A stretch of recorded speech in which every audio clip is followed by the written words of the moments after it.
And today we're going to be reading King Donald's Secret. In a cottage in a forest in a long time ago, a young girl called Mona lived with her mother. Every evening, as the sun was setting, Mona went down to a clearing where she would sit by the river and listen to her beloved birds. Her favorite sound was the song of the nightingale, whose music ran with the words long after all the other birds had fallen asleep. The only thing that spoilt Mona's joy was fear of the king's. When they ride, you hide, her mother always warned her, or you may never be seen. The king's name was Donal, and there was one thing he was very embarrassed about. His ears were so big that he would allow no one to see, for he was sure that if they did, they would laugh about him. Every time he passed a group of children, he imagined them singing, "King Donald, the king has donkey ears. King Donald, the king has donkey." So he always wore a thick purple hood over his head. He wore it by day and he wore it by night, and he only took it off twice a year when his hair was to be cut. The king had another problem. He could not use the same barber more than once for fear they might spread the word about his. So as soon as his hair had been chopped off, he would throw the unfortunate barber into jail, and that was that. One and her mother were out collecting wood in the forest when the king's guard rode by. "Run!" cried the old woman, but it was too late. Although she cried and protested, one of the guards grabbed Mona, pulled her up onto his horse, and galloped away. The guards took Mona to the king's palace. "I'm sorry, child," the king told her, "but there's no more barbers left in the land. Everyone hides when I sent my king's men to find someone to cut my hair. Now that I'm here, I'm afraid that I shall ask you to do it." "As your command, your highness," said Mona, for she knew that she had no choice. "But first, I would like to say a proper goodbye to my mother, for I did not have time when God stole me away." The king admired the girl's courage and agreed, for he was not a cruel man, just rather foolish. So he called for his horse. Mona climbed up behind him. As dusk fell, they rode off into the woods. Mona's mother cried when she saw her daughter. "She is my only child left in the world. Please let her stay with me," she begged to the king. The king felt sorry for the poor woman, but someone had to cut his hair. What could he do? Mona hugged her mother tightly before crying. "I must go with the king," she insisted. "There's no other way." It was almost dark by the time Mona and the king made their way back to the palace. They passed through the clearing where Mona used to listen to the birds. "Can we stop here for a minute, your highness?" she asked. "This is my favorite place of all, and I should like to sit here one last time." The forest was silent, for the night was full. But suddenly the air filled with song. "Listen to the nightingale," cried Mona. "It's the most beautiful sound in the world." The king tried to listen, but he could not. "I can't hear nothing," he said. "That's because you always cover your head," said Mona, laughing. "Pull down your hood and you'll hear it."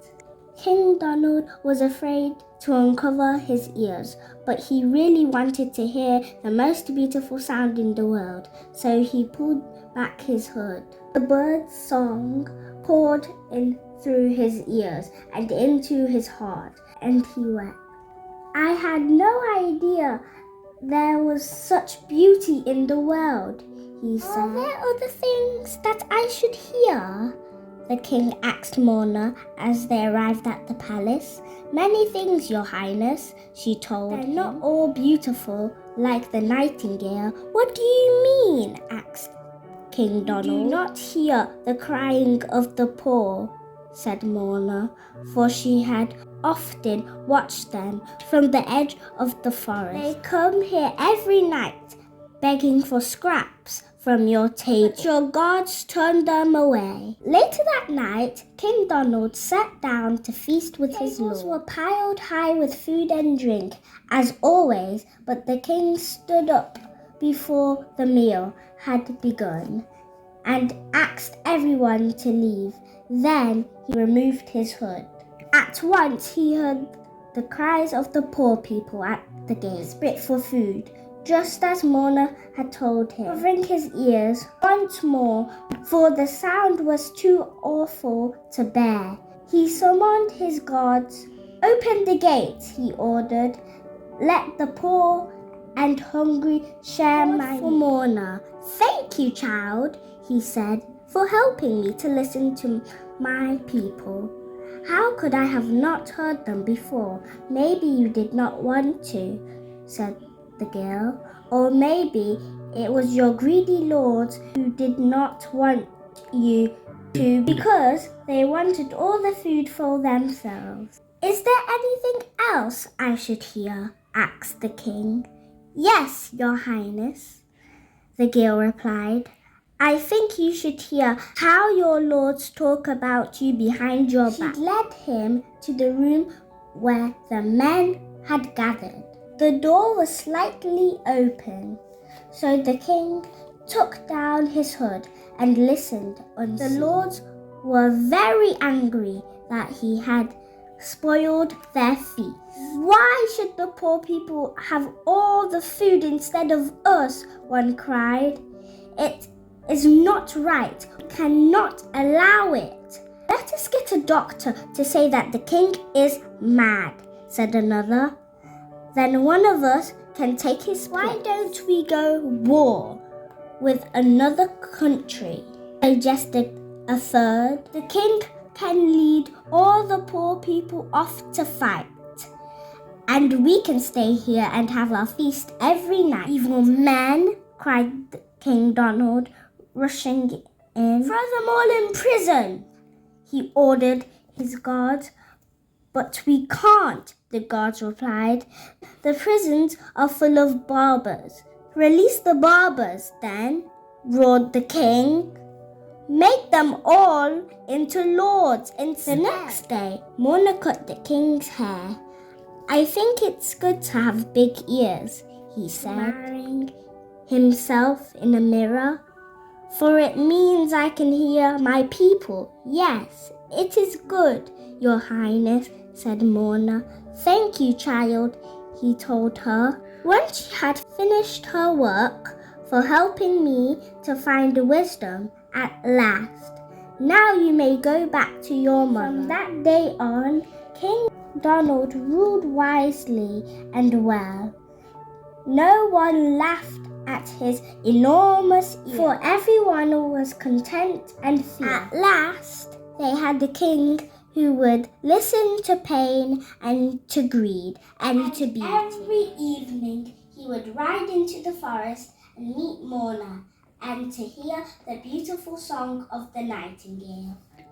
The end. So guys, our new word today is enormous, which is spelled enormous. This means very large in size. I hope you enjoyed today's reading. Please subscribe, like, and share my video. Until we meet again, have a brilliant week. Bye, love you.